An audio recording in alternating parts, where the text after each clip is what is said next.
श्री रामचरितमानस का स्थान हिंदी साहित्य में ही नहीं, जगत के साहित्य में निराला है।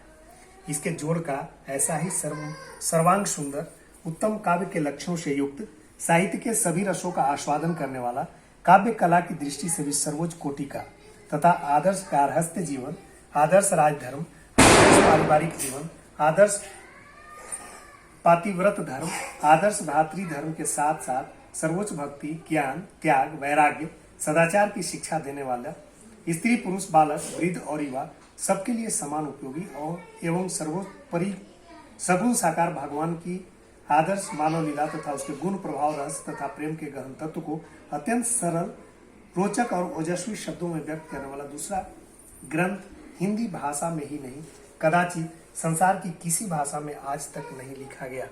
यही कारण है कि जितने चाव से गरीब अमीर, शिक्षित अशिक्षित, गृहस्थ सन्यासी, स्त्री पुरुष, बालक वृद्ध सभी श्रेणी के लोग इस ग्रंथ को पढ़ते हैं, उतने चाव से और किसी ग्रंथ को नहीं पढ़ते तथा भक्ति, ज्ञान, नीति, सदाचार का जितना प्रचार जनता में इस ग्रंथ से हुआ उतना कदाचित और किसी ग्रंथ से नहीं हुआ।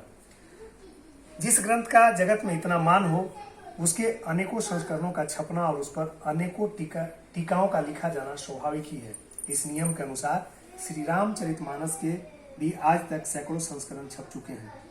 इस पर सैकड़ों ही टीकाएं लिखी जा चुकी हैं। हमारे गीता पुस्तकालय में रामायण संबंधी सैकड़ों ग्रंथ भिन्न भिन्न भाषाओं में आ चुके हैं। अब तक अनुमानतः इसकी लाखों प्रतियां छप चुकी होंगी। आए दिन इसका एक न एक नया संस्करण देखने को मिलता है और उसमें अन्य संस्करणों की अपेक्षा कोई न कोई विशेषता अवश्य रहती है। इसके पाठक के संबंध में भी रामायणी विद्वानों में बहुत मतभेद है। यहाँ तक कि कई स्थलों में तो कई में प्रत्येक चौपाइयों में एक न एक पाठभेद भिन्न भिन्न संस्करणों में मिलता है। जितने पाठभेद इस ग्रंथ में मिलते हैं उतने कदाचित और किसी प्राचीन ग्रंथ में नहीं मिलते। इससे भी इसकी सर्वोपरि लोकप्रियता सिद्ध होती है। इसके अतिरिक्त रामचरितमानस एक आशीर्वादात्मक ग्रंथ है। इसके प्रत्येक पद को श्रद्धालु मंत्रवत आदर देते हैं और इसके पाठ से अलौकिक, पारमार्थिक अनेक कार्य सिद्ध करते हैं। यही नहीं, इसका श्रद्धापूर्वक पाठ करने और इसमें आए हुए उपदेशों का विचार पूर्वक मनन करने, उनके अनुसार आचरण करने, उसमें वर्णित भगवान की मधुर लीलाओं का चिंतन और कीर्तन करने से मोक्ष रूप परम पुरुषार्थ और उससे भी बढ़कर भगवत प्रेम की प्राप्ति आसानी से की जा सकती है।